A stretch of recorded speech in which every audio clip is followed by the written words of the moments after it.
The graveyard shift was quiet, just the low hum of the refrigerator and the buzz of the neon lights above. Jacob, a 22-year-old gas station clerk, sipped cold coffee while scrolling through his phone. Outside, the fog clung to the windows like a thick blanket, blurring the world beyond.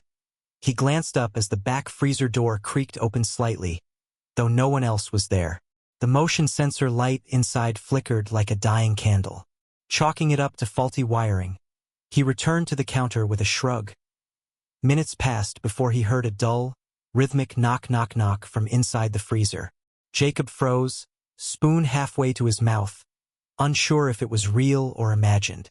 Then the knocking stopped, leaving behind a silence heavier than before. He walked slowly toward the freezer, the cold air growing stronger with each step. His boots echoed on the linoleum floor, each step louder than the last. The door was now wide open, revealing rows of frozen goods and an unsettling emptiness.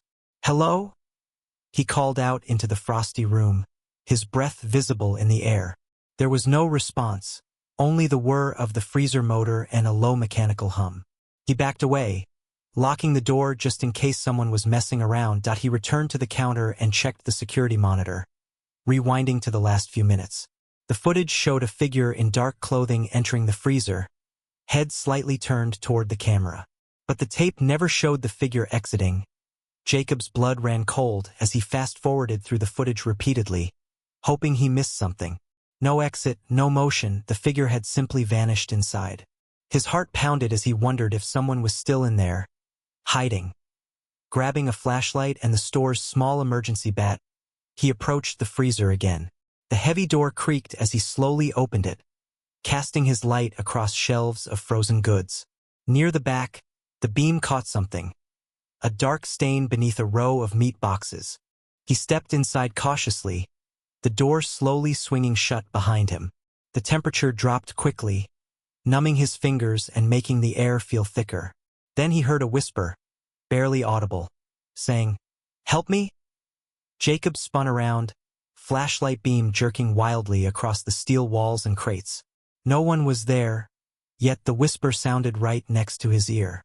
He bolted out, slamming the freezer door and leaning against it, gasping for air. Back at the counter, he tried to call the manager, but the signal was mysteriously dead. His phone showed full bars, but every call dropped after one ring. Even the landline had a faint static buzzing instead of a dial tone. He looked at the camera feed again. This time, the figure was standing outside the freezer, staring at the camera. The timestamp read 2:47 a.m., but Jacob had been inside only seconds ago. Worse, the figure had no face, just a blank, pale void where features should be. The power suddenly flickered, plunging the store into brief darkness. When the lights returned, the freezer door was wide open again, and the figure was gone. Jacob slowly backed away, breathing ragged, his eyes darting to every shadow. The morning sun finally began to rise, casting soft light over the store's exterior. The manager arrived, cheerful and oblivious, asking how the night went. Jacob just handed him the keys and walked out silently, never looking back. Later that week, the new night clerk checked the surveillance feed, curious about what happened. At exactly 2:47 a.m., the same faceless figure appeared once again, entering the freezer and vanishing. No one has lasted more than one shift there since.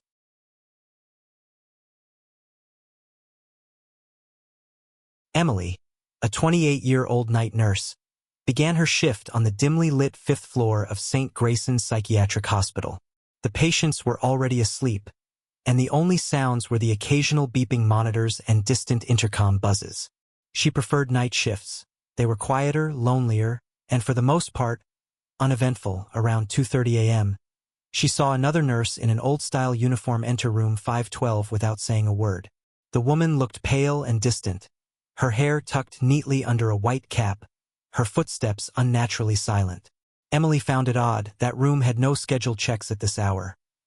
Curious, Emily walked over to 512 and peeked inside, but the patient was sleeping peacefully and the room was empty. No sign of the woman, and no sound of anyone leaving.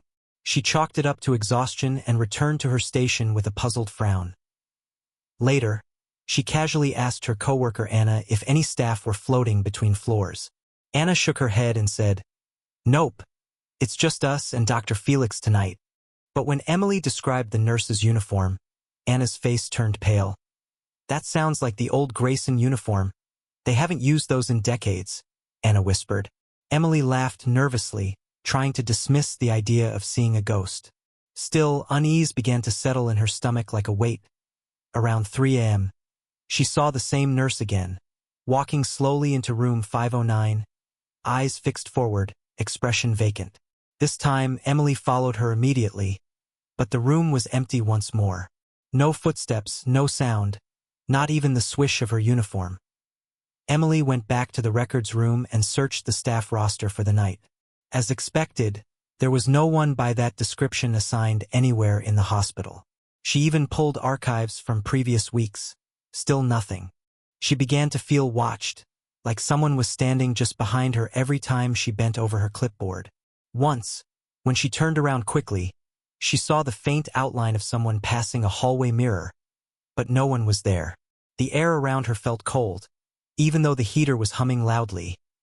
That night, 3 patients reported seeing the White Lady watching them while they slept. One even described her in detail, the exact cap, uniform, and dead-eyed stare Emily had seen. She wrote it off as shared hallucinations, but part of her didn't believe that. Emily finally brought the matter up to the head of night security, who agreed to review the hallway footage with her. As they scrubbed through the camera at 2:30 a.m., the hallway was perfectly empty. No nurse, no shadows. Yet Emily vividly remembered what she had seen. Frustrated but curious, she asked an older staff member the next day about the hospital's history.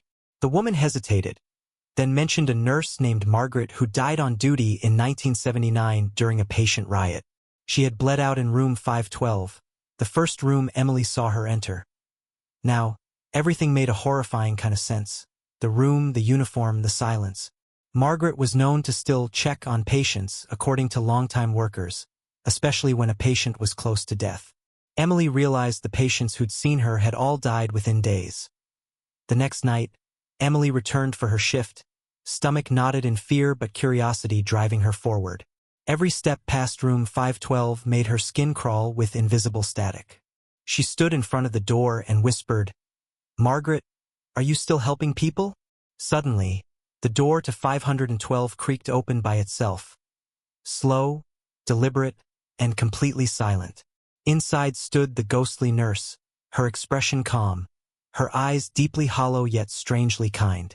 Then she simply faded into the darkness, leaving behind the scent of old antiseptic and a sense of peace. Emily still works the night shift, but now, she always leaves a fresh flower by room 512. Whenever someone sees Margaret, they don't scream anymore. They whisper a thank you, because not every ghost is here to haunt. Some still think they're doing their job.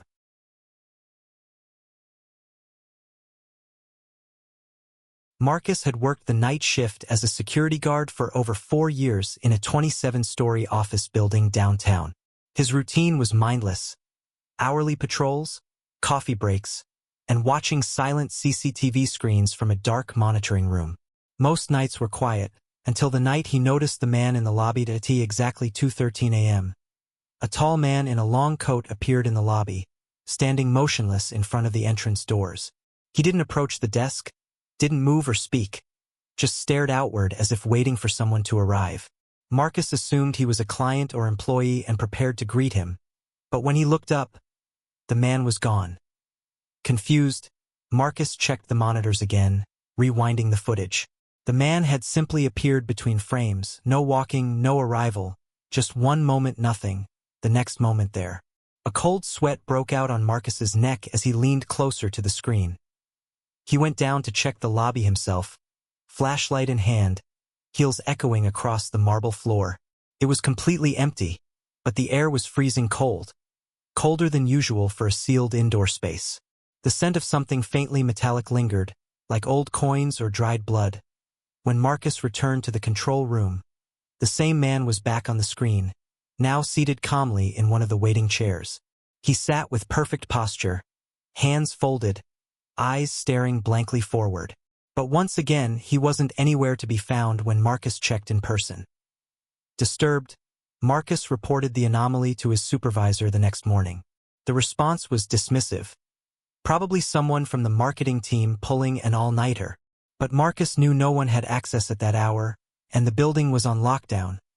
Over the next few nights, the man appeared again. Always at 2:13 a.m., always silent, always waiting. Sometimes he stood, sometimes sat, sometimes paced slowly like he was preparing for a meeting. But never once did he speak or look toward the cameras. One night, Marcus left the control room and hid behind the front desk, watching with his own eyes. At 2:13 a.m., the elevator dinged and opened on its own, even though no button had been pressed. The man stepped out of it, for the first time not in the lobby, and walked past Marcus without noticing him. The strangest part? The man left wet footprints behind him, as though he had been walking in rain. But outside, the weather had been dry for days, and his coat was completely dry. The footprints led all the way to the glass doors, then stopped. Determined to learn more, Marcus dug into old security logs and archived footage from years past. He found a report from 7 years ago. A man in the same coat had once waited in the lobby for someone who never arrived. He had committed suicide from the 24th floor that night, at 2:13 a.m. Realization hit Marcus like ice. The man wasn't just a ghost. He was reliving the night he died. Each appearance was a loop, a repetition of his final hour of hope and heartbreak. The building had unknowingly been housing a spirit bound by time.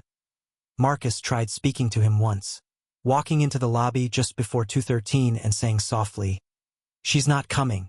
The man didn't react, didn't flinch, but for a split second, Marcus thought he saw a tear form on the faceless figure's cheek. And then the man turned, walked into the elevator, and vanished before the doors closed. After that night, the appearances became less frequent, as if the message had finally reached him. Still, Marcus kept watching the screens, just in case he ever returned. And on the anniversary of the suicide, the man reappeared, just once, and bowed silently toward the camera. Security guards changed, staff turned over, but the legend of the waiting man remained. Some dismissed it as myth, others claimed to see him out of the corner of their eye. But Marcus, now promoted and working daytime, always avoided the building after midnight. They say if you're alone in that lobby at 2:13 a.m., you might hear the faint ding of an elevator that shouldn't be moving. And if you wait, you might see the man still hoping to meet the one who never came. Some ghosts don't scream or chase. They just wait endlessly.